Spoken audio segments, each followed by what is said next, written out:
Ah, beautiful. Now's the time, that time of day. I don't know if this is a consistent time of day for you. I grew up in an era where you would watch a show each day. In fact, you didn't have the option of not watching the show each day. You generally had to tune in at the same bat time and same bat channel, and you had to watch it. And if you missed it, well, I mean, that's, I guess, hopefully that's where the term water cooler moment at work came from. Is that everyone would gather around the water cooler and talk about the TV show that they missed or got to watch, and keen people nearby listening. I'd like to think some keen people are nearby and listening, but this isn't a given. So for now, my video diaries, if you will, they're achieving the point where I need them to get to. So while it looks like I hit the ground running, and maybe in my first video I excitedly put forward some ideas, one idea essentially, something that works for everybody in terms of an overarching structure that supports the entire society, as I can imagine, entire world, I believe. You could say I've faltered along the way, and I've gone self-exploratory, or I've given enough intentional stream of conscious rant to sort of show my way of being, the ways that I feel that an organic process of being free and to experience the moment. And I find that when our hearts are open in that way of living, like putting our faith in something that's bigger than we are, which is, I think, one of the beautiful, the magisterium of the universe, if you will. It'd be nice to think, even if it's a myth or an unprovable concept, an intangible reality, perhaps. The notion that there's a divine intelligence or something that might be aiding us or guiding us is a beautiful concept. And arguably that's where I'm going to skirt today. I'm going to mention, in the notion of bringing things forward and talking about a key aspect of what I think a modern society should be doing, I'm going to mention a particular book that brought an idea forward. And I don't want to bring this book up in a way that it says I align with it. I think yesterday I might have mentioned a celebrity's name or so, and to say that I'm not aligned with the things that I might mention, necessarily, but obviously they've at some point possibly been spheres of influence on me that I would have their experience or my experience of them to draw upon. And so obviously I'm limited to the world that to my experience or to my readings, the ways that a person can learn, and vicarious learning is the learning that most of us don't do. It's the hard learning style. That's where we learn through other people's experiences or actions. And I'd like to believe that I'm an empathetic being, and I think we're all empathetic, but I do have a hard time turning that off, I find. And possibly it's because I believe I'm in a position of relative safety and healing, and so quite a lot of the time I'm operating on the basis that I don't need a lens put on me, like right now. And so I probably naturally have my energy very sentient, sentinel, the guardians, if you will. And I sort of like to, I mean, we all respond to the screaming child, but I sort of like to think that my naturalness towards empathy, and that's a skill set that I've nurtured all my life, sadly makes vicarious learning very powerful for me. I find that it's probably not something that I can easily turn off. I guess when I read a text, I'm hearing the tone of voice of the author in my mind, or I'm trying to grab context for what was the intention of the writer, but not just what was the intention. Where were they coming from? Why were they writing this? And not just what was their motivation, but what were the life aspects that probably put them in the position to feel compelled to write this text. And that's just me, I guess, trying to make sense of the world, but also trying to qualify which authors maybe that I wish to immerse myself in. And I've got to be honest, I'm fairly selective, and I probably don't read a lot, as much maybe as I should. And sadly, when we look in just a range of maybe 100 years, how much the English language has gone backwards versus what we had at the turn of the 20th century. And it's fair to say that we're not, I think, erudite. We're not as incredible as the scholars, if you will, of previous generations. We're not passionate with the language, and I guess there would have been a time in history where it was very obvious the people that were connected to bodies of study or were pursuing knowledge or language, but pursuing education even, but education for concepts. So in the modern world, in my country at least, and this is a very loose breakdown and is no way 100% relevant, right, is that we sort of have TAFEs in universities, and the notion is that if you want to get a job, you go to a TAFE, and if you want to, you still get a job if you go to a university, but at TAFE you generally you learn to use your body and learn to do things that are more practical, and so not all the jobs are about using your body, but more practical things, certainly at a TAFE, for what the society needs. And even in, I guess, my hometown where I was doing university first was, we had two main universities, and one of them was considered the university where you go if you want to get a job, and the other was the university that probably has more world recognition at a global level. And arguably there was a few courses there that were not to be found at the other university anyway. So look, we surround ourselves in our periphery with the influences potentially that we wish to take on board. And ideally we've got a culture which is somewhat healthy and propping us up. And when I say propping us up, not necessarily supporting us arm to arm, but sometimes it is just a case of when somebody else mirrors your way of life, it actually reaffirms to you that your way of life is potentially right living, or that not insane resource burden on the planet or whatever. So obviously we're all a potential resource burden on the planet, and we need to moderate that. We need to kind of bring that down in a lot of countries, and a lot of countries have been denied their, if you will, their industrial revolution on the basis that the countries that sort of first got that did so poorly with it. That is to say, they did brilliantly with it, and in such a small amount of time, they really turned the world. If all countries were to do the same thing, the planet would grind pretty poor. It would change. We would all be forced to very much change the way that we live on it. And so we can't make predictions as to what would happen, because there's always breakthroughs. I think it was a while ago we were talking about carbon in the air, and a lot of scientists making breakthroughs. I think some person came up with a light bulb concept using what might have been a form of algae, but the oxygenization rate that it would do in exchange, and the fact that it would luminesce, it was like, man, if we just made councils all around the country and sort of employ these as street lights, we speak from the mindset that we're in and the belief of what we're going to be in, and we make predictions, and we kind of believe we're on that framework, and so sometimes we get a little bit down on the basis that, look, we can't do that, and it turns out maybe we can. It's a scientific breakthrough, and it allows that to happen. So the problem is, every time I use the word science, there's a subset of people that could potentially watch this that will instantly wish to switch off. There'll be other people who'll be like, everything's got to be scientific, everything's got to be measurable, everything's got to be doable in that regard. And so, look, for the scientists out there, I want to say I absolutely acknowledge why that's important. In fact, a large part of a potential income stream for a group of people that so wish to be monitored. For example, if you create a community over here and a community over there, and they each have slightly different ways of living, such that we can quantitatively measure what are the subtle impacts and differences on the human physiognomy or biology, we can learn things. And I think that's what we need to be doing. In fact, I'm a big believer of the main reason why I wish to grow in numbers and amass something that's bigger, and I think people would actually join it on the basis that being based altruistically and based on the notion of bringing peace and living in accordance with ourselves and the land and the harmony with nature, and just having a better quality of life, which is really the important. If I had a pitch, they say, what is it about? I say, well, it's about quality of life, because there's no point living longer or having free time from your workplace if there's no quality of life to go with that. I mean, that's essentially what we work for, and that's essentially what we fight for, is to have the ability to live possibly in accordance to our own beliefs, but to live on that path. So I guess I mentioned there's science as something that I certainly love. I want to science up, but I want to use it as a tool, and I want to use it in ways that are meaningful. And I'm not really into the notion of tracking large population masses. That's not my personal will.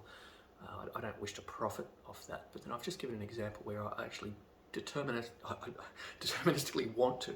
And I would make that as part of my pitch. I would want people to know that, well, what are the many income streams that as a group we can work and create. And I'd like to make everything an elective option. That is to say that people literally can vote in or vote out at any particular section of what they wish to do. And for anyone who's been following the loose thread of my videos, you might realise that, you know, a lot of the concepts that he's saying, if sound, you know, if they could work out, but they're all skating on thin ice from being very much the bane of what we want. You know, and the joke statement is that I read this, it's an internet comic, you know, there's 14 competing standards and somebody's saying, oh my lord, there's 14 standards, that's just too many. We've got to make a universal standard, you know, coming soon, 15 standards.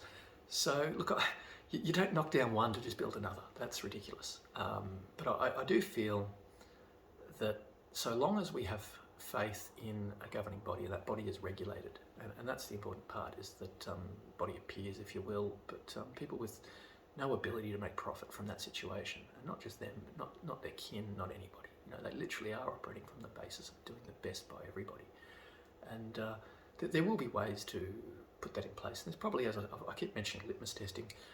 There will probably be implementation refinement, because here's the catch, right? For the vision that I believe I've held on to for a long time, whilst I've never needed to refine it and it's always been in my head, I've never shared it with anybody. And the problem is that means I've never created meaningful dialogue, and I've never practiced the dialogue. So if I was going to do a TED talk, I would like to think that my 30-minute talk was well practiced, to the point where when I got up on stage, I probably wouldn't need a time cue, you know, that I would know that this paragraph of text is going to take me a minute and a half to say. This one's, I'm going to ruminate on some thoughts to go with it, and I'm going to back it up with some examples. And I would know my particular spiel so well that I would have it absolutely down pat. And obviously there's none of that happening at this point. And I am doing this in a very free stream of consciousness, is the words I keep using. That is to say that my mind is just outputting whatever it feels is the appropriate thing, and more so as an introduction to myself, I guess. But it's probably a really bad way of saying things, because I believe if I was to look back at these videos, I would be like, I don't feel that person, I think that they've got some great ideas, but there's a lot of people in the world with a lot of ideas, and ideas themselves don't get us anywhere. So, you know, I actually am here in front of you as to be a person of action, but I'm not really achieving that in front of a camera. But at this time of day, there's not much else I can do. So I'm going to continue down this path. And so to make this video pertinent, and to make this one less about me and less about, like I've done in previous videos where I might talk about the things we need to move away from, the motivations maybe for why we need to go forward in a different way. This video is going to hopefully give people some ideas as to what it might all be about, or an aspect of it. And there is a very key aspect of it, and it's actually my favourite aspect of it, but what's my favourite part might not be a favourite part to other people, and it's certainly the least fleshed out part of this. And certainly in all the years I've been daydreaming, if you will, a revolutionisation of the population, I've always been stuck in the admin levels. I've always been stuck breaking new ground, and therefore I actually don't get a chance in my dream set to experience this part that I'm about to talk about as much as I would like to. And I certainly have, and just like anyone who would work in said organisation, anyone who's got a skill set to do said role can essentially engage in that role as they see fit, so long as there's a position for them to do. And maybe even if there isn't, maybe they could be their practice time to get better at a future skill set. Who knows? Okay, apparently I do. So I shouldn't say who knows. So, okay, what was I going to talk about? I was going to talk about a book. And the book is... Actually, I'll talk about the concept first, and then I'll reaffirm it. So some people, as I talk about it, will be like, oh, I know where you got that from. It was a best-selling book. And so I think there's a lot of people who will have a concept in their head that certainly when they read about the idea initially, they was like, why aren't we doing this? And I think a lot of people in the world would have felt that way at the time. And so when I mention the science of the book, I don't get caught up in the sociality and me again, and I can move past me in this video. When that book came out, what book? Yeah, getting to it. When that book came out, I was with a group of people, and we found a group of people that would get together weekly that would want to talk about the book. And the book's author, maybe I'll talk about that in a moment. It was incredible to go to a group meeting and see who else was interested by some of the concepts raised in this book, and we found that there was absolutely nothing in common with any of the people that were turning up to these group meetings. So, look, I mean, the fact that the book was a bestseller and for forever basically says that it reaches out to many people, and essentially that's the nature of my intent with these videos, is to reach out to as many people as humanly possible. I should probably make your time in front of this screen effective and make it so you've got reason to sit in front of them. So moving forward, like you're screaming at me to do. Okay, so what is my favourite role in a potential new world order? Ooh, shouldn't have used those words. In a potential new world setup. Actually, before I do, to clear any negative energy, and just, it might look like my mind flits around a lot. It isn't. It actually is bullet point accurate and wants to fire in a very specific direction. But I should eliminate one thing that is totally on my mind, and that is to say that yesterday, in describing myself and the energies that I felt towards having a vision in my head that would be world peace and happiness for everybody, and having it's almost a burden if you're not doing anything about it and you feel that it's your job to get that information out there. And I described the word I used was cripple. I said it was crippling, and I described my emotional state, and that word, very negative in the modern world. It's one of those PC landmines, minefields you just don't want to walk down at all. And most people will naturally change their language when they're in a public speaking role. They will train themselves over a very small amount of time to avoid certain words. Certain words have negative connotations. You say them and people just naturally, energetically go weak. And by saying that word, and I looked it up actually, the Cambridge Dictionary, and as a noun and a verb, it's a very different word. And I used it as a doing word, and certainly not as an object or a thing. But there is a negative term to it. And so far in my videos, I keep talking about the primary thing that we will need to do is to heal. And that's actually got nothing to do with what I'm trying to bring about. You know, the fact that if people want to be loving or people want to heal, that's their choice, it's their volition. It's not compulsory. But we really, when we operate in a society that isn't healed, okay, and so here's the thing, for example, I might be sympathetic or empathetic to the feels of the needs of others.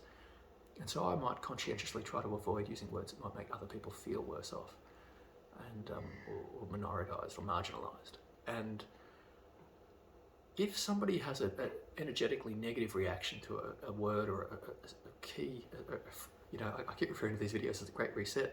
You know, if people have connotations to a phrase and it means certain things to certain people, or in different cultures it might have a completely different meaning altogether, I can't help that, right? That's your bias, or that's your world set. And so if someone's deeply hurt and they have the dialogue with me, you know, I might not have caused the hurt in their world initially to make them feel the way that they feel. And if anything, it's probably a compliment to their energy role with me, that they might think that I'm soft enough that I'm not just going to jump up and down on them and yell at them, or you know, turn the dialogue really quickly around on them. And that's what we find in our relationships with our friends and family, is that we often behave the worst with the people we love the most, and it's probably because we believe or feel that they'll put up with our shit.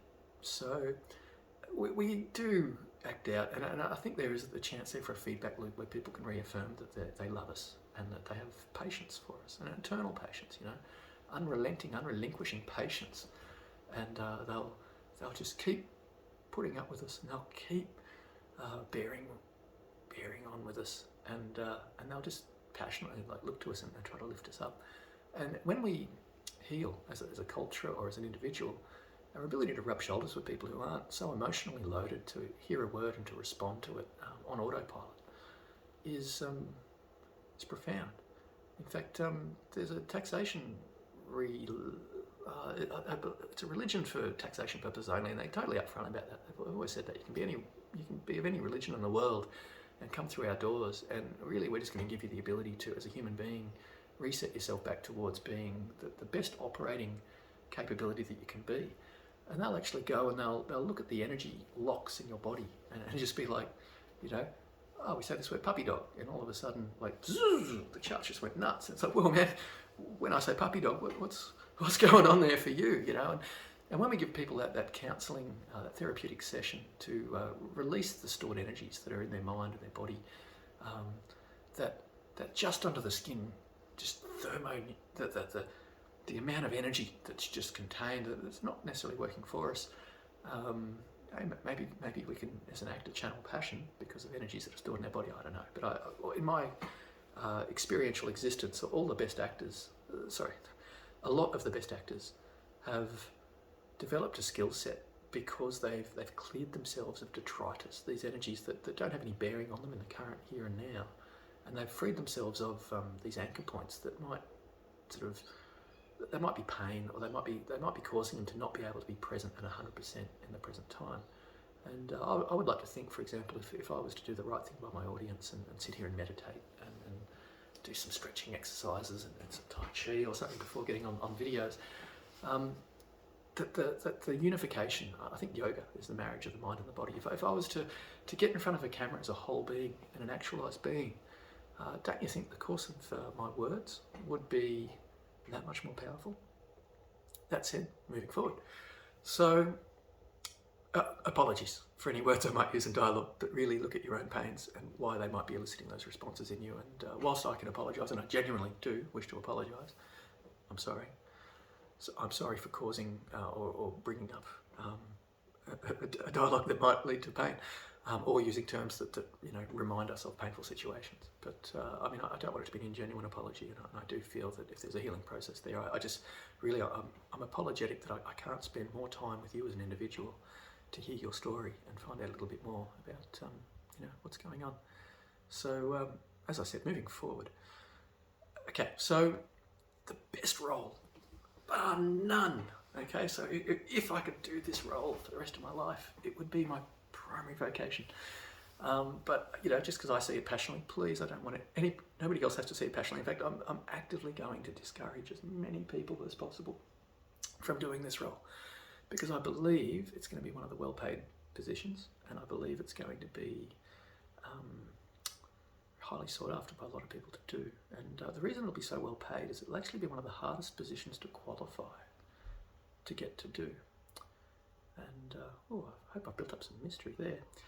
Okay, so I think I mentioned when I was saying we're going inland. Okay, so this model aspect doesn't roll out to all countries equally. In places in Europe, you can go for a 10-hour drive and you can drive through multiple countries. Or here in Australia, we don't have that. We have a lot of, sometimes you can drive for half an hour and not see a human being or a house. And that's if you're driving through the state with the most amount of our population in it, in Victoria.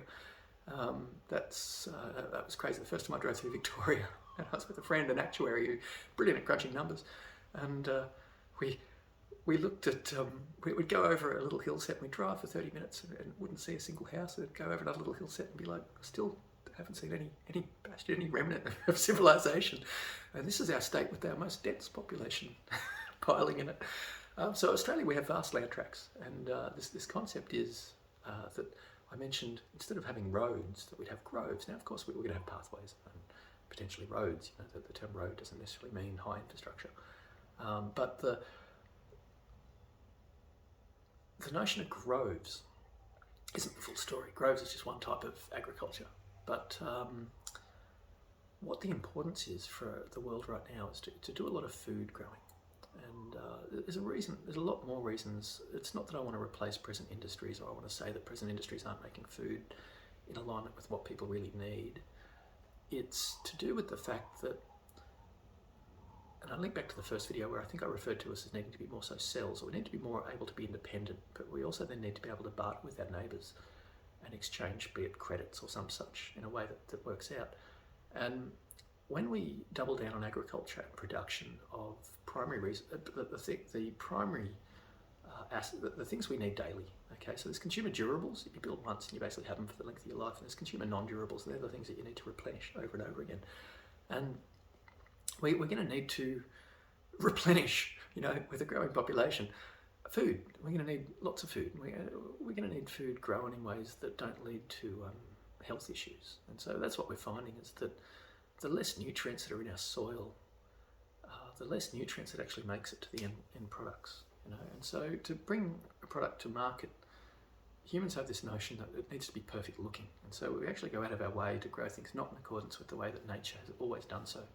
And sometimes that's just planting trees in the ways where they want to be paralleled all the way down. And I think I'm going to refer to them as loons and zany types, of which I might identify as being one, but I use this to accept my audience's viewpoint that we don't all hold the view set of these people.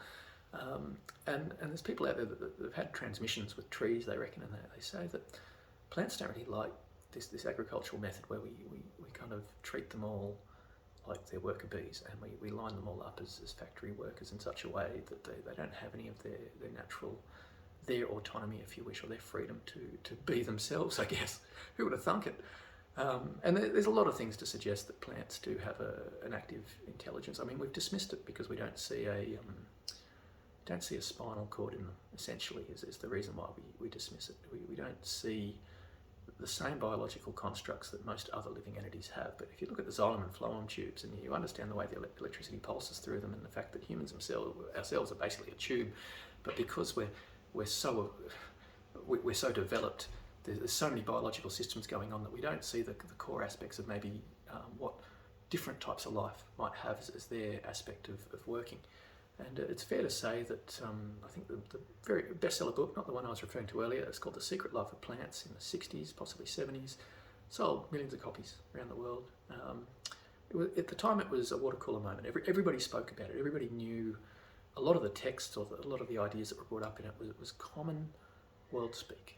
And there were so many scientific breakthroughs in it that it's amazing that none of them are actually really being used in the modern world. Mostly because they don't need to be patented. They're free. They're energy. It's research has been done, and it's things that can be applied, and there's no real cost to using them. I've worked in, it was the Southern Hemisphere's largest greenhouse, and we were growing herbs for the major supermarket brands. And we had the scientist on who was controlling the rate of plant growth. A lot of measurement going on, a lot of ways to control the oxygen or whatever in the zone to change the way these plants would grow. And when we looked at the ways to improve their growth rate, I quoted from this book, Secret Love of Plants. Have you considered playing cello music through some speakers or something at night time, because it might excitate these plants in a different way and affect their growth rate? And that's what we saw in this book, is that there's some science to say when plants are given the optimal growing conditions, they drink half as much water and grow twice as much. And under present agricultural systems, we don't actually nurture that at all. In fact, sometimes we even go the other way, which is we found that in certain excitation moments, so some music, for example, actually required them to drink twice as much water and they would grow half as much.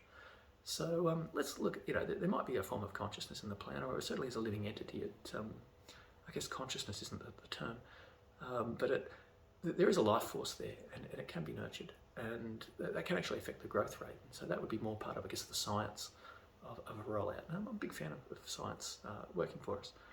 But look, what I'm trying to talk about here is the nature of agriculture, and I guess, the aspect of the secret life of plants that stood out, and the reason why I brought it up was that they were using a lie detector to a galvanometer or something, I forget the name of the actual part, and a lithiometer perhaps, if it's a lie detector, a leth truth, and this particular, I think he was an ex-detective, or he's a detective, and so he had this equipment handy, and he had a particular type of plant, and he was communicating with it. And so some of the steps he went through in trying to communicate with it is he said, I'm gonna dip you in boiling water, and there was no response.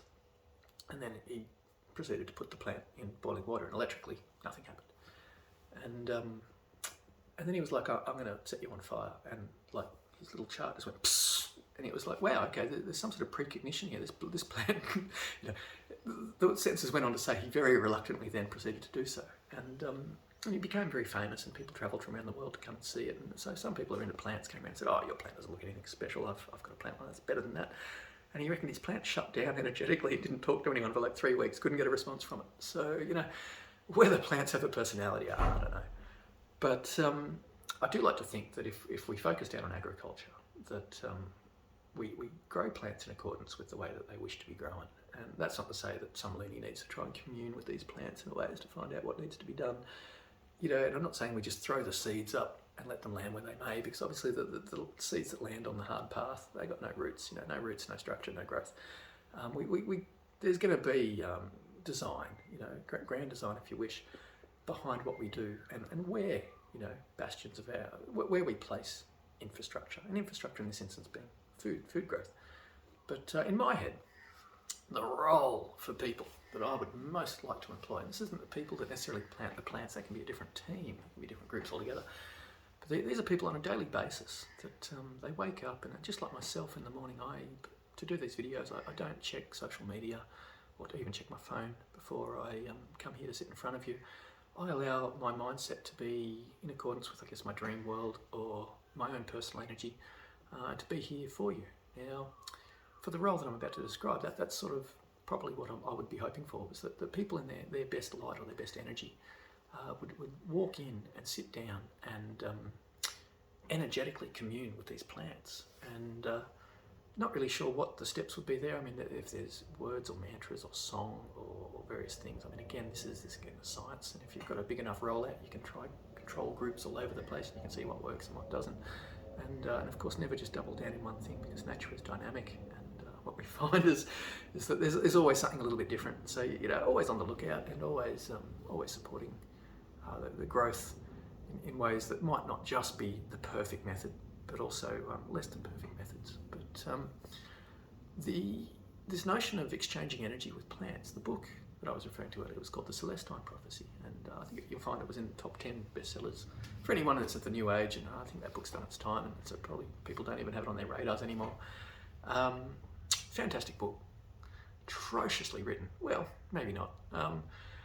You're angry, right? So it's written as a story, and parable, I guess we would have said them in the old days, and it brings up concepts to which we should live by. But as a story, there's a main character who's very slow to grab these concepts, and you just want to slap him around. You do. So many times you're reading the book and you're going, you learnt this 2 chapters ago, and at last chapter you kept telling yourself you're going to be more conscious of remembering these rules to live by, and that the main character's still not getting it. And I think by creating that back-end frustration, perhaps more people had an acceptance with this book, or had a bond with this book, that they actually committed its ways of living a little bit more to their mind, because they didn't want to be as ignorant or as slow to learn as that main character.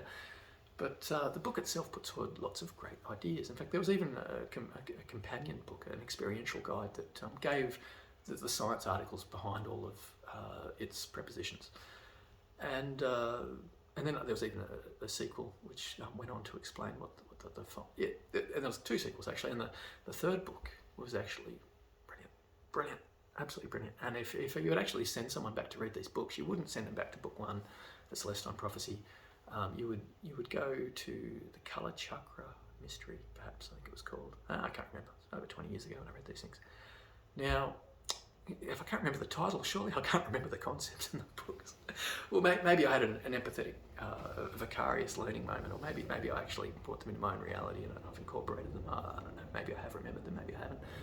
But look, one of the profound moments in this book is fairly early in, maybe chapter 4, chapter 5, and he's gone off to a retreat. And at the time, it was filled with the alternative types that were trying to do cutting edge research on plant using these techniques.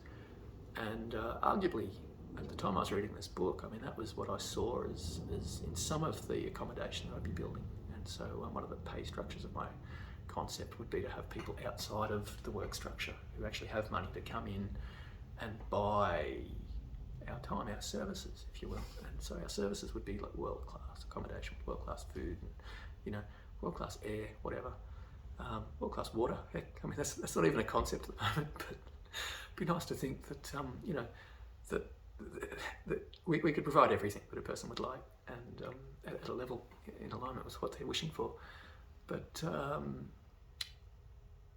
this idea of, in the book, it talks about the concept when we eat this food, how much better it is for our beings, how much our thoughts, our bodies, everything sort of gets better. And when we look at the modern world, and I know I don't want to pick some big enemies in this world, I don't even want to say big pharma, because it's just, bam, I just became a blip on a radar, and that's not a radar I want to be on at all. So the tongue, cheek, big pharma. Oh man, don't want to be on their radar. I'm not trying to take anyone out of a job, I promise. But let me say my disparaging comments. As I was about to say, it's not big pharma per se, it's medicine as a whole. And medicine as an industry ceases to be if you don't have a client. And so it seems like modern medicine is about propping up the idea of take this pill for life. Again, I've mentioned in previous videos about CEOs need annual income or turnover in order to be successful as a CEO. You can't just have a 6-month period of great success, because then you've got to explain to your board members why the fourth quarter results weren't as strong as the second quarter results, or in year 3, why is it that we haven't got what we had a couple of years ago? Basically, why are you not doing what you were doing then to make us this much money? The shareholders are keen to know. And so the modern world of medicine, and I don't wish to be disparaging of doctors or healers at all, but it would seem that the structure is propping people up to be permanently a client, and that's really not what we want. And so look, it's amazing. I mean, when I studied, we had, okay, so 6 months is a unit, and I think we had about 5 units on nutrition alone. And in the 3 or 4 years prior to that, a regular medical degree, which actually went for probably 2 years longer than what I was looking at, was so I think 7 years versus maybe 4 or 5, maybe 6 versus 4, I don't know. And yeah, but in less than a decade prior to that, all the doctors were getting maybe 3 weeks of nutrition training in their entire degree. And I mean, if we're a biological engine, and it's fair to say that for our cars we'll put good oil in it, or good petrol, stuff with the higher RON or octane rating. We know to feed some things good, but we don't necessarily do the same for ourselves. And whilst regular people in everyday life are probably fine, it's the marginal cases of people that might have health ailments or troubling situations in their life that probably need more life force in their food, or things that are, arguably naturopathy would be about preventative maintenance. And the idea is that you take steps before you get sick to potentially avoid the illness altogether. And it would make sense in that paradigm that we're growing food that props up life. And so that's not the reason for growing lots of food. And so I don't all sound kooky, and so I can give a little bit more solids. I understand my audience is all people, and it's not quite true. The place where I'm trying to launch, I'm not really properly trying to launch at this point in time. I like to think with this video, I'm going to try and launch, and I think at the moment this is probably the worst video I've put forward, because I do feel like I'm flitting around a bit. But I'm trying to stick to this one sort of concept, and just skirting around a little bit, doing my whole, this guy's got personality stuff, sewing that around it. But today's video is about one primary role, one job, and that is to grow food. And it's not the growing of the food, as I said. People that plant the food, or people that design the areas that the food should be grown, or people that allocate what foods need to be grown in order to make a balanced amount of meal and not have surplus that is unable to be easily transported around the world. Ideally, the permaculture principle is think globally but act locally. So it's about self-sufficient in a more local zone usually. But it's the people who sit down and energetically commune with these plants in a way that might make them a better output product. And so the purpose for that is, as I said, the notion of preventative maintenance, and that good structural food, things that aid with good cell growth and regeneration, and the notion we can, some doctor out there is probably going to challenge this and go, look, it's bullshit, man. It's science. If there's a certain amount of nitrogen in the food, it'll automatically be used by the body, and you've actually got to have all the things that are needed for a cell in order to use it. You can't just have heaps of that in the body. If the process cycle needs a little bit of that and a little bit of that in order to make that, then it's like araldite glue, or those glues where you got to use 2 tubes, and when you put them both together, they just become ultra sticky. Well, our body's got a lot of little concepts like that going on in it. And yeah, look, we do need a well-balanced or full diet, you could argue. And what that diet is, nutritionalists, there's different body types, there's different lifestyle types. I don't think many people eat in accordance with what would suit their body best. And it's not for me to judge or anything. I don't care if people wake up and eat. If people eat steaks before they go to bed, that's on them. But if people who do want to consume, lots of protein and energy, which might be useful in muscle growth or repair, I don't know. Look, I don't even want to pretend that I'm a nutritionalist. I don't want to pretend I care about any of that stuff, because I've said in other videos, there's greater minds than mine. I don't mind having a loose framework to put things together, or to put ideas out to a corporate, to a body that we can work as a group and be better for it. But the notion that we should probably change around the structure in our day, or what time of day we eat certain meals, is possibly a very real thing. And I think I read once about the nature of, I think it was apricots in the digestive system. And if you had them maybe 30 minutes prior to a meal, the way they prepared your gut in terms of being able to uptake the energy, or make use of the other food materials product, was substantial, and the less we live in accordance with the way that the world gave us, and we learnt to do over thousands of years, but due to the lack of time in the modern world, we've sort of squeezed in our moments where on our way to work, we might drive through a little drive-through and get our food in the form of a sandwich and eat things that, like a tomato is really hard for the body to digest, and we might put all these things together and let's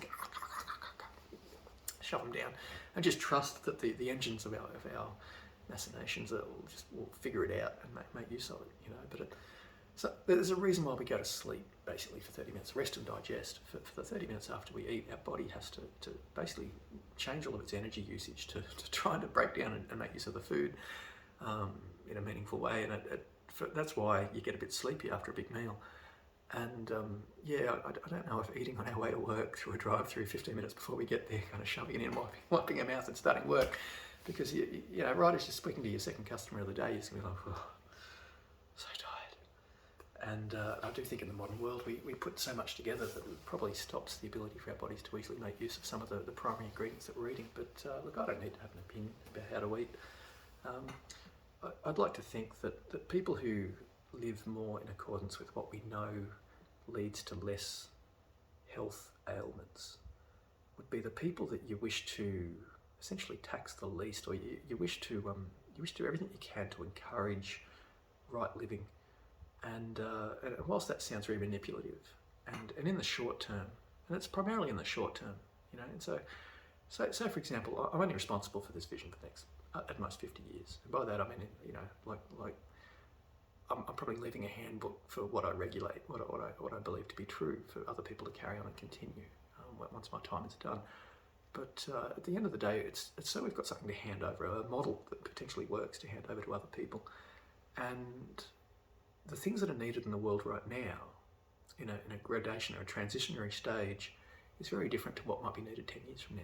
So, and 10 years from now, I mean, there'll be still aspects of major growth. If my idea takes off and that every country has its own pilot or program happening, and I think due to the quality of life that we're offering, we're probably getting a mass influx of people that are quite willing to, and it would be a crazy exchange. I mean, it would be like people in the cities going, yeah, I want to go work for you out in the rural, and instead of selling their house quickly on the open market, maybe leaving it as a primary asset, and buying in credits where they're saying, oh look, I'm 3 years late to your program, and everyone's getting nice houses there, and they've been working hard, and you've got this really great quality of living going, and I don't really want to start at a basic level. I really just want to buy in and have all the nice things and actually not do any work. And it's like, we can accommodate that.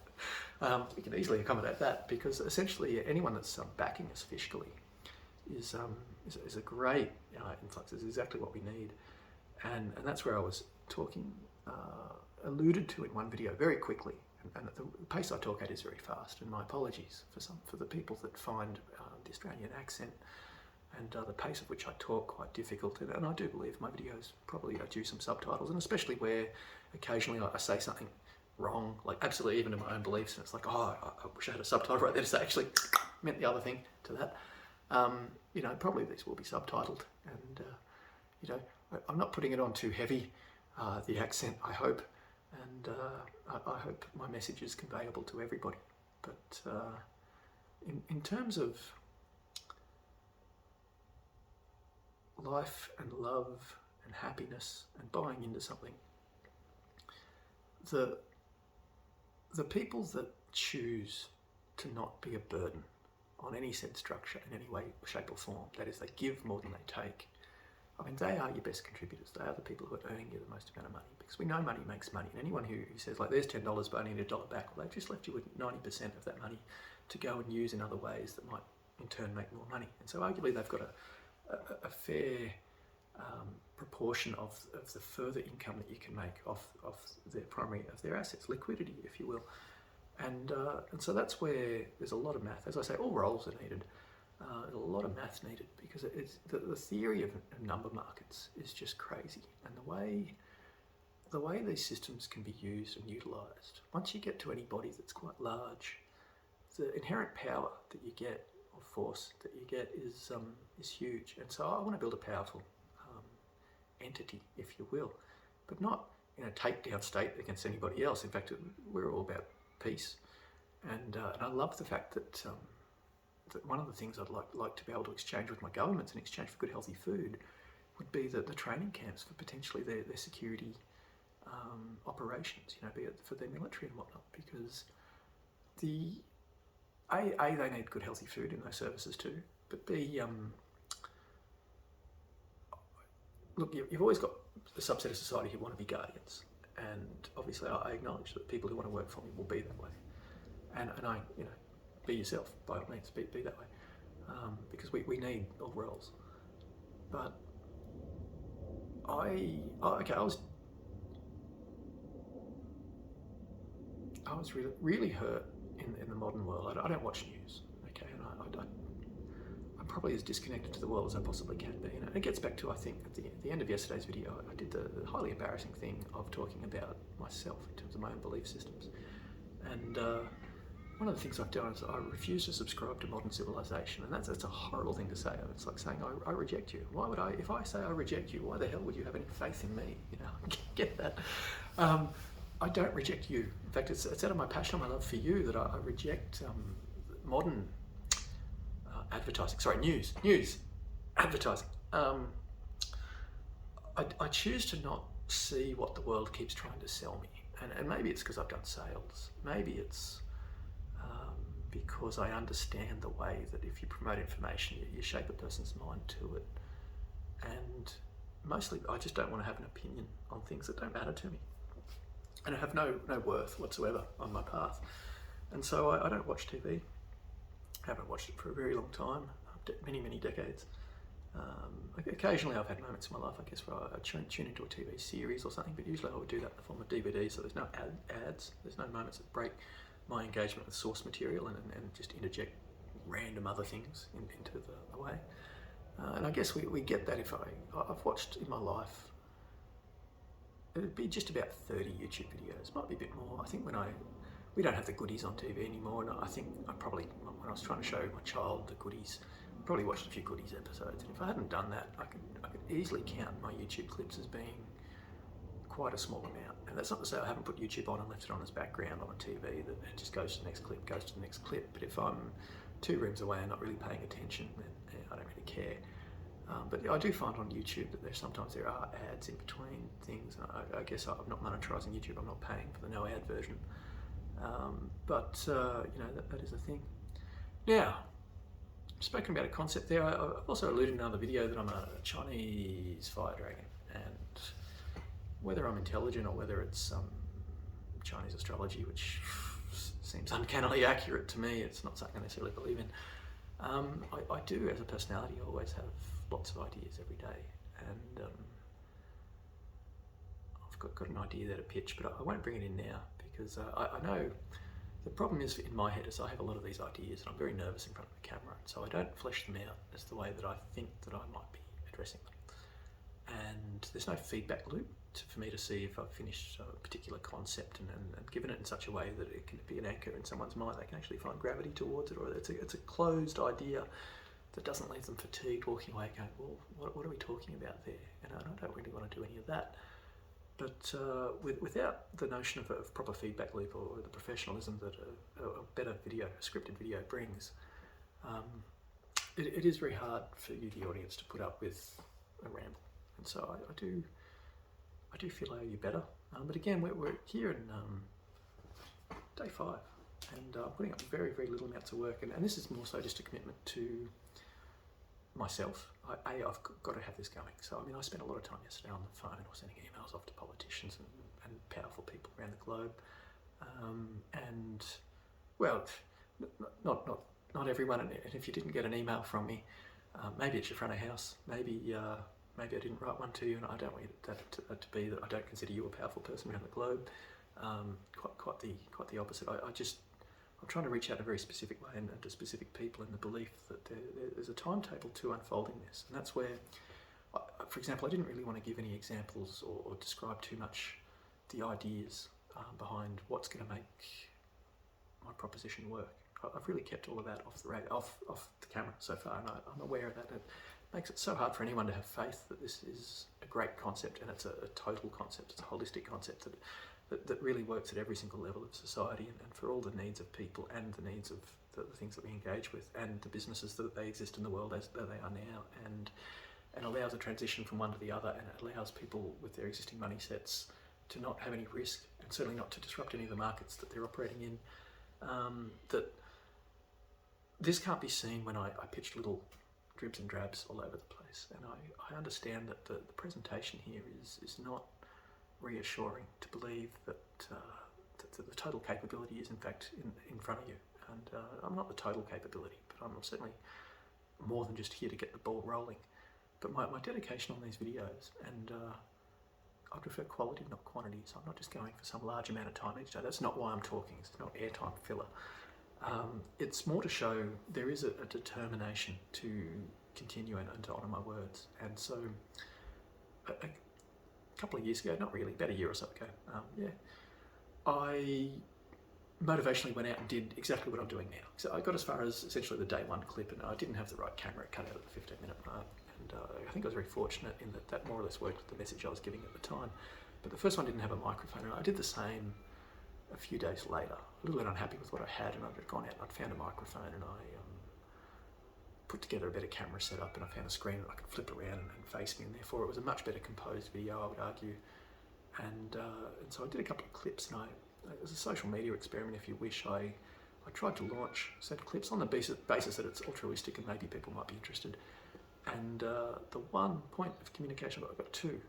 One point of communication from an excellent fellow in the communities to which I hang out in, and I absolutely revere and respect him, and he's community oriented and community minded, and so it was really lovely to have somebody sort of thumbs up me a little bit, and without him saying, "Oh man, you got a face for radio," he called me very beautiful, and I'm very thankful for that. I don't think he meant anything by it other than to compliment me.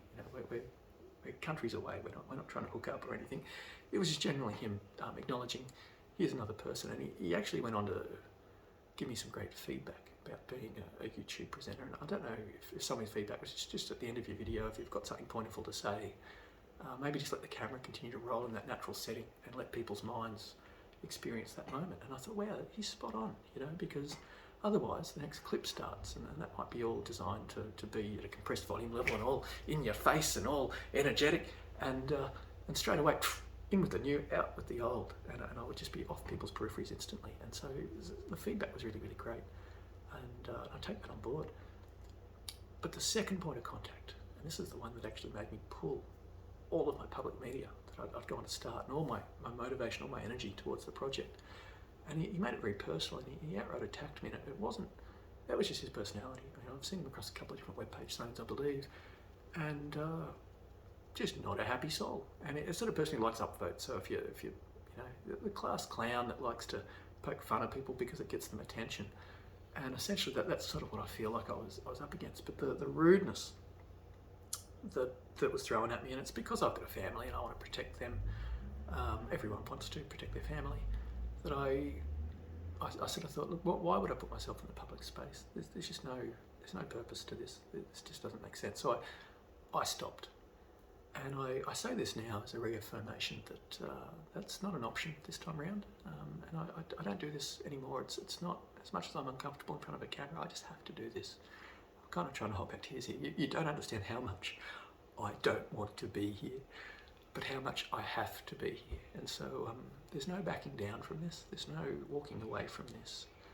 And if you feel like I flit around on the camera and I pitch these other ideas, it's because I'm terrified about my lack of personal power to bring about this vision or this dream or reality that I feel that we can move towards. And so, obviously, I still have to make income. I still have to feed or rent and possibly put petrol in my car. Not that it's registered or on the road right now. Needs servicing possibly too. For all the things in my life that need money, money is a veritable solution to many of life's problems, and I don't have that. And in fact, in the time since I've started doing these videos, a couple of days ago, my phone's been faulty for months. I only found this out a day or so ago, and it's been quite annoying. I've missed out on job positions that have been offered me, as I've later found out. Why didn't you turn up? It's like, what do you mean, why didn't I turn up? Oh, my phone's not communicating. Oh, fantastic. But I only found this out in the last couple of days. I've had my SIM cards reissued. I've done everything. I'm an IT background. I've worked in call centres. I've supported phones. And I've done all the right steps to get this fixed. I've swapped phones even. But it turns out for 3 or more months, many more months, I've been without service, and I don't want to, maybe if I had personal power, maybe I could mention said phone company's name, or that might actually get me a discount on my bill or something. But yeah, we'll get there. The point of my story is, there's not actually a point to my story, but I need to have an income stream. So where I look at making these videos, and that's for altruistic purpose, when I pitch ideas that I have private enterprise things that would be separate to this concept I have of a charity for everybody, or a way of living for everybody, is that I have methods in my own life to generate a lot of money and lots of great ideas, and I need to follow up on those. And so whether people sort of see me, and if things kick off in the next couple of months, one of the first things I will be doing is using my notoriety, right? So not using the money associated with the purpose of the charity. That's watertight. That belongs where it goes. But because all of my own personal wealth, I would also like to fold into said charity. Mostly because I know that the construct for it, the only way in which I could be ruthless, I guess, for myself in it would be that I do believe that all money that goes into it, and certainly the more money that people bring in at an early stage, is actually some of the most valuable money that the organisation has. Going back to what I said before about money makes money. And so I don't have the ability to bring money into it, but if I did have assets to sell, like a house and things, I would think if the structure was set up the way I would be wanting it set up, and I was a third party person, I'd be looking at it going, you know what, I want to be all in on that because it looks really good. And so right now I need to reassure not just the people who are watching, but also myself. I need to be self-sufficient. And so if I've got ideas that are going to generate a lot of money, then I possibly need to do them. And my main intention being that the profits then come back. And so I've alluded to making sound stages and making things so we can make media. And that's because I see that if you write a script, that the premise for a script is actually quite basic. And if you get a bunch of people who are really good at fleshing out dialogues, and it usually takes like a male and a female writing team at least. You need the left hemisphere, right hemisphere, or the alternate viewpoints quite often to flesh out realistically different characters in a show. Otherwise, if you've got a male writer, all your female characters are very unrealistic. If you've got a female writer, your male characters are written from the fantasy point of view of whatever archetype that writer might see as the other gender. And that's true of both genders, is what I'm trying to say. And so I believe we need writing teams. And my purpose is that if you commit a little bit of work that generally would earn a lot of money, because these fields and the output associated product of those income streams is quite large. But I don't care to withdraw that money. I don't care to use it personally myself. I don't care to have a bigger house than anybody else. In fact, quite the opposite. And I really would like to fold as much money as I possibly can, and if only because maybe my ego's attached to making this all happen. That I just want it. The more reserves it's got, the longer it can float for, the more successful it will be. And always I'll be most qualifying stability of life set going forward for the primary people. That is to say that they independently will own their houses, their dwellings, their possessions, and I guess arguably have a vote. That's valuable, arguably too. But I sort of want to be honest, to be paying well the workers, and that requires having the assets to do so. So everything is going to be for profit, arguably. And even though if you act as a not-for-profit, that's true, but if you need to look after your workers in order to operate that not-for-profit, what is their rate of remuneration? And previously, many people who work for charitable organisations, because of the fact that the organisation is great for humanity, most people altruistically will work for very, very little money because of their hearts are aligned with tithing back something. And so some people work for charitable organisations on their 6th day of their working week. 5 days they work for a big company and they make good money, or they work for the small pharmacy and they make good money, who knows. And on day 6 they give back to society, and they give something to a charitable organisation. So I'd like to think that if all of my money is tied into a charitable organisation, it is in asset growth and reinvesting that money in ways that are going to make it grow and grow and grow and grow and grow, but so that the people that are working in it can be paid fairly for their time given. And again, not for profit. But if you volunteer your entire life to a charitable organisation, say 3 hours a day, and because of the nature of how easy it is to opt in to do an hour of work in a particular zone of in a particular area or a particular asset or thing for the day. Sorry, word diarrhea there. If working is so easy that you can continue doing it even past retirement age, okay, and I've read great stories in the paper. Well, maybe I do have media influence. There was this person. He was a centenarian. He was over 100 years of age, and he was still going to TAFE, and he was learning new courses. He was doing like computer courses or something, and it was like, oh yeah, because all the biddies down at the nursing home think I'm all that because I've got like these 7 different skill sets that I've learned in the last 15 years by keeping my mind plastic and flexible and learning new skill sets. And I think when we nurture people to do whatever they wish to do, but to enjoy doing it, that is actually one of the outputs that you get, is that there's not such an early retirement age, that people actually continue giving on, and that's to do with our physiognomy, our biology, that we actually need to do something. We feel good. What happens to a lot of people who retire? The next day they're bored out of their heads. They haven't got an ability to twiddle their thumbs for 8 hours a day and feel good about it. And so generally what we would find in this sort of a situation is that when you've got an ageing population that's still giving back, the mobilisation of your, dare I say, workforce, but I don't want to see them as workforce. I call them worker bees, and it's very tongue-in-cheek to say that that's the current paradigm. We all feel like we're slaves to the grind, but that's not the future, or it's certainly not my vision, and that's not what I'm pitching.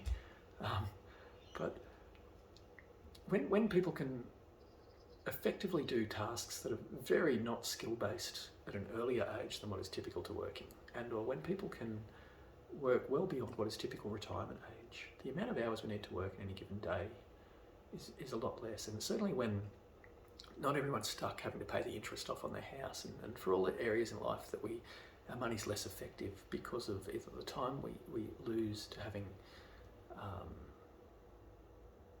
the consumer durables and non-durables that we're trying to order put in our life, the time shopping for it, or the time dealing with it breaking down and getting it replaced, for all the ways that life, myself recently arguing with my phone company, for all the ways that we lose time and we become ineffective.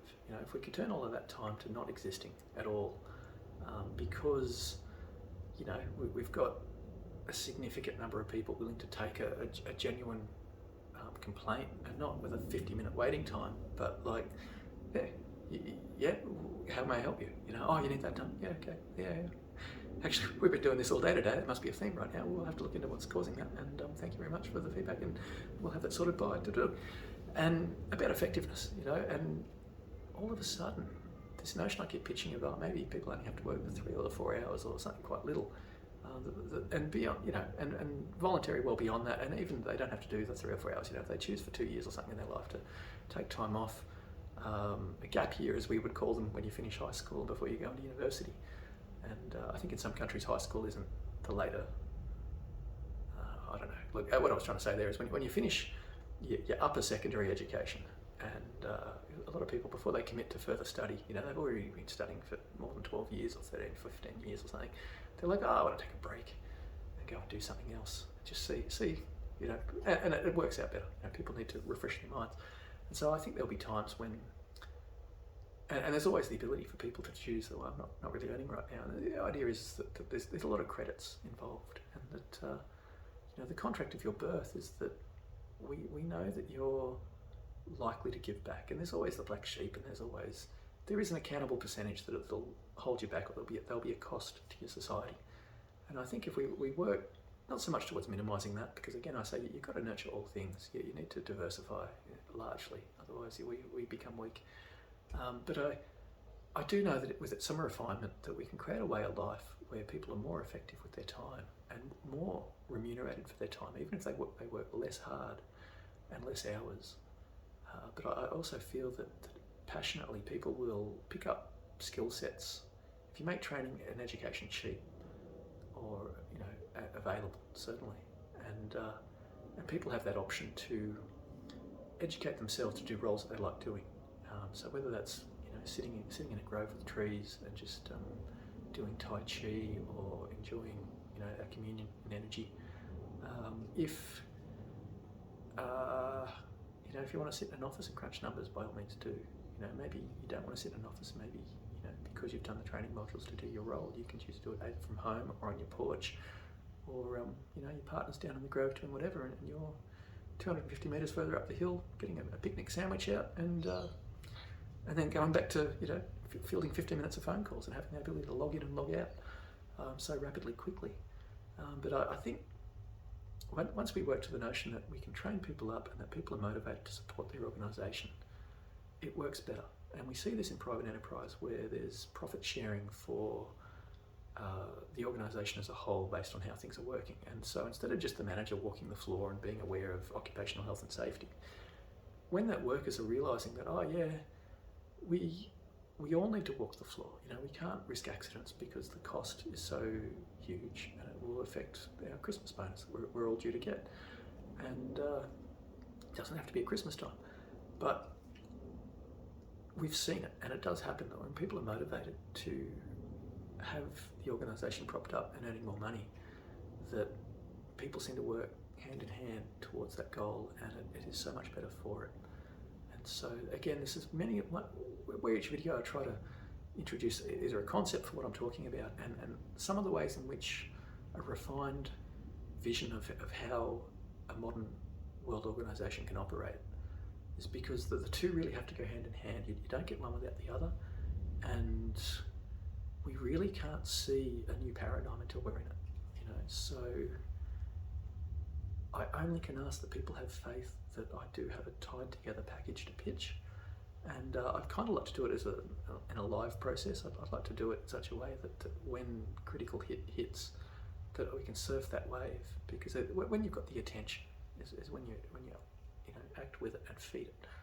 With children, it's when their mind is inquisitive to a subject. That's the best time to teach them that subject, because their attention's in it, they're focused on it, they're interested in it.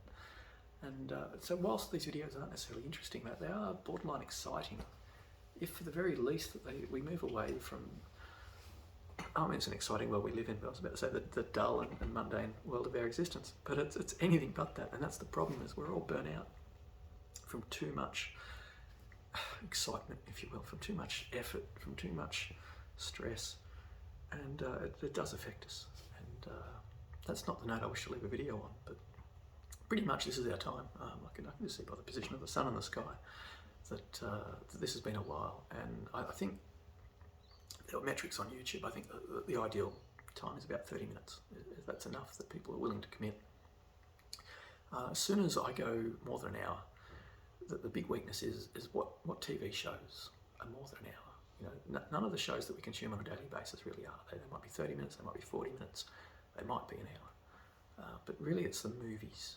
And I don't want to pitch people a movie each day. If you're going to see a movie, you see a good movie, you see a well-rated movie, you see a movie with good surround sound or good dialogue, good scripting, great actors, and there's none of that in this video. And I really understand that. If you have any idea, I'm not just compassionate, I'm so thankful for anyone who chooses to be in front of this lens. Yes, that's you.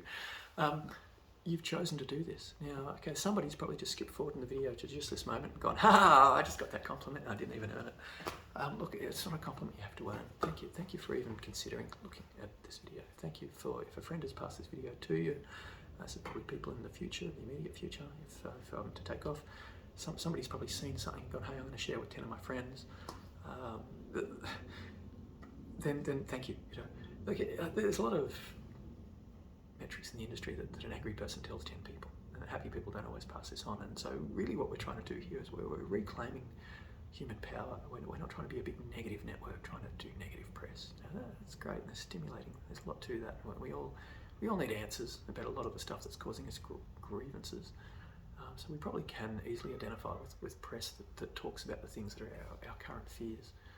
But when we start to tread water with people that are pitching a different version of reality, well, after a while we can start to digest and chew that. Now, people on the outside of that actually will then call you soft or you don't have a real perspective. That's not how the real world operates, and that's their perspective. People on the insides of the glass house or the sandcastle or whatever term, I don't know, can turn at those people and say, well, you guys don't have a real perspective. Gee, but we're wishing you well and we hope you have happiness. So look, I really want to get there, and I'd like to think anyone who doesn't sort of jump on ship, if we take off and we do really well, that this notion that we're a holiday destination or we're something that people can come in and get a level of service provided for them by people who are genuinely happy, no snide remarks, no loaded tone of voice, no people who've had an unhappy moment right before they've come to work, and so therefore accidents happen, or customer service is less than ideal. And once you start tying these ideas together, what we've got to offer the world, it starts to become pretty huge, and it certainly becomes epic. And I know any workplace I've worked in where you can be proud of the actions of your team. Wow, you're so happy. You're so happy, A, to be part of that team, and B, to continue at that level of what the team are bringing, that continued excellence. So we are striving towards excellence, and it's, look, if this is how we're setting off, it's not a good measure for achieving that. I hear that. I know that. And that's why, obviously, I kind of in the back of my mind hope that these videos, say if things were to take off today, within, I believe, 2 weeks, these videos sort of wouldn't exist in the form that they first went up. They'd be historical documents, sure, and they'd be available, but they wouldn't be what you would want as your front of house or your introduction to what we're offering, and making some modules to explain things and go through the steps, and this is it. I've actually written many a time, and I'm not using these documents now, and I'm sorry that I'm not. I really am. I'm apologetic. I could do better. But when I look at these times where I've created documents and I've gone, okay, you're going to have to introduce this concept first, because if you haven't introduced that, you can't go into that, and you can't introduce this without that. But heaven forbid, if people don't understand this, then all of that has no meaning whatsoever. And even if my hands are off camera, you can see that I'm indicating to different things, and that there are ways to introduce it. And again, I'm reading some comments recently on people saying, oh yeah, the problem with a great and a quick change is that nobody's ready for a great and a quick change.